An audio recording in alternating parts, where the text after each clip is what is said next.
Hi friends, welcome back to my channel. ತುಂಬ ದಿವಸ ಆದಮೇಲೆ ವೀಡಿಯೋ ಹಾಕ್ತಾಯಿದ್ದೀನಿ, ಬೇಜಾರು ಮಾಡ್ಕೊಬೇಡಿ. ಹಾಗೆ ಸಖತ್ತಾಗಿರೋ ರೆಸಿಪಿ ಕೂಡ ತಂದಿದ್ದೀನಿ. ಏನಂದರೆ ಮಾವಿನಕಾಯಿ ಚಟ್ನಿ. ಮಾವಿನಕಾಯಿ ಸೀಸನ್ ಆಗಿರೋದ್ರಿಂದ 2 ಮಾವಿನಕಾಯಿನ ತುರಿದಿಟ್ಕೊಂಡಿರೋದು, ಮತ್ತು ಕಾಯಿ ತುರಿ, 2 ಬೆಳ್ಳುಳ್ಳಿ, ಕಲ್ಲುಪ್ಪು ಮತ್ತು ಮೆಂತ್ಯ ಹುರಿದಿಟ್ಕೊಂಡಿರೋದು, ಅರಶಿನದ ಪುಡಿ, ಅರ್ಧ ಸ್ಪೂನ್ ಜೀರಿಗೆ, ಒಂದು 8-10 ಮೆಣಸು, 4 ಬ್ಯಾಡಗಿ ಮೆಣಸಿನ್ಕಾಯಿ, 2 ಗುಂಟೂರು ಮೆಣಸಿನ್ಕಾಯಿ, ಹಾಗೆ 2 ಸ್ಪೂನ್ ಹುರ್ಗಡ್ಲೆ. ಇಷ್ಟನ್ನು ರೆಡಿ ಮಾಡಿ ಇಟ್ಕೋಬೇಕು. ಹಾಗೆ ಕೊತ್ತಂಬರಿ. ಈಗ ಇದನ್ನು ಮೊದಲಿಗೆ ಪೌಡರ್ ಮಾಡ್ಕೋಬೇಕು.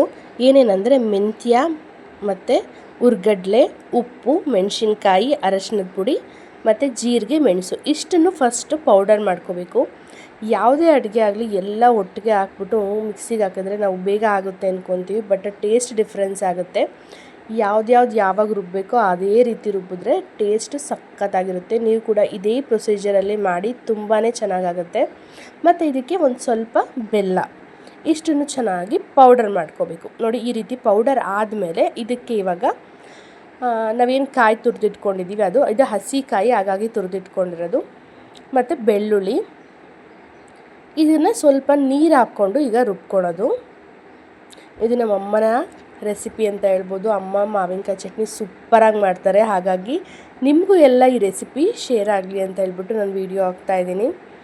ನೋಡಿ, ಈ ರೀತಿ ನುಣ್ಣಗಾಗಿದ ಮೇಲೆ ಇದಕ್ಕೆ ಮಾವಿನಕಾಯಿ ತುರಿ ಏನು ಇಟ್ಕೊಂಡಿದ್ದೀವಿ, ಸ್ವಲ್ಪ ಹುಳಿ ಮಾವಿನಕಾಯಿ ತಗೊಂಡ್ರೆ ತುಂಬ ಚೆನ್ನಾಗಿರುತ್ತೆ.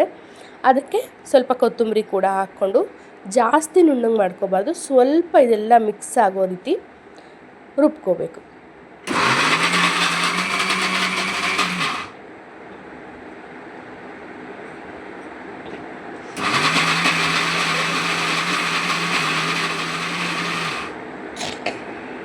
ನೋಡಿ, ಇಷ್ಟು ನುಣ್ಣಗಾದರೆ ಸಾಕು. ತರಿಯಾಗಿ ಸ್ವಲ್ಪ ಮಾವಿನಕಾಯಿ ಬಾಯಿಗೆ ಸಿಗ್ತಾಯಿದ್ರೆ ಟೇಸ್ಟ್ ಅಂತೂ ಸಖತ್ತಾಗಿರುತ್ತೆ. ನನಗೆ ವಿಡಿಯೋ ಎಡಿಟ್ ಮಾಡಬೇಕಾದ್ರೇ ನೋಡ್ತಾ ಇದ್ದರೆ ಬಾಯಲ್ಲಿ ನೀರು ಬರ್ತಾಯಿತ್ತು. ಖಂಡಿತ ಮಿಸ್ ಮಾಡ್ದಲೇ ಈ ಮಾವಿನಕಾಯಿ ಸೀಸನಲ್ಲಿ ನೀವು ಕೂಡ ಟ್ರೈ ಮಾಡಿ. ಈಗ ಇದನ್ನು ಒಗ್ಗರಣೆ ಹಾಕಬೇಕು. ಒಗ್ಗರಣೆಗೆ ಎಣ್ಣೆ ಮತ್ತು ಸಾಸಿವೆ, ಇಂಗು ಹಾಕಬೇಕು. ಇಂಗು ಹಾಕಿದ್ರೆ ಸಖತ್ತಾಗಿರುತ್ತೆ ಟೇಸ್ಟು, ಫ್ಲೇವರ್ ಅಂತೂ. ಮತ್ತು ಕರ್ಬೇವಿನ ಸೊಪ್ಪು, ಸ್ವಲ್ಪ ಬ್ಯಾಡಗಿ ಮೆಣಸಿನ್ಕಾಯಿನ ಹಾಕಿದ್ದಾರೆ ಒಗ್ಗರಣೆಗೆ. ಮತ್ತು ಮಾವಿನಕಾಯಿ ಚಟ್ನಿ ಹಾಕ್ಕೊಂಡು ಜಾಸ್ತಿ ಫ್ರೈ ಮಾಡ್ಕೋಬಾರ್ದು, ಸ್ವಲ್ಪ ಬಿಸಿ ಆಗಬೇಕು ಅಷ್ಟೇ.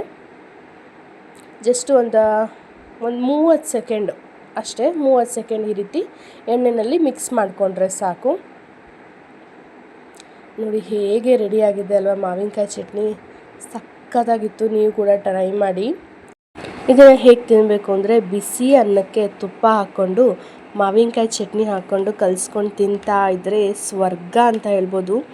ಖಂಡಿತ ನೀವು ಮಾವಿನಕಾಯಿ ಸೀಸನ್ ಅಲ್ವಾ, ನೀವು ಕೂಡ ಟ್ರೈ ಮಾಡಿ. ಹೇಗಿತ್ತು ಅಂತ ಕಮೆಂಟ್ ಕೂಡ ಮಾಡಿ. ಈ ರೆಸಿಪಿ ಇಷ್ಟ ಆಗಿದ್ದರೆ ಪ್ಲೀಸ್ ಲೈಕ್ ಮಾಡಿ, ಶೇರ್ ಮಾಡಿ, ಸಬ್ಸ್ಕ್ರೈಬ್ ಮಾಡಿ.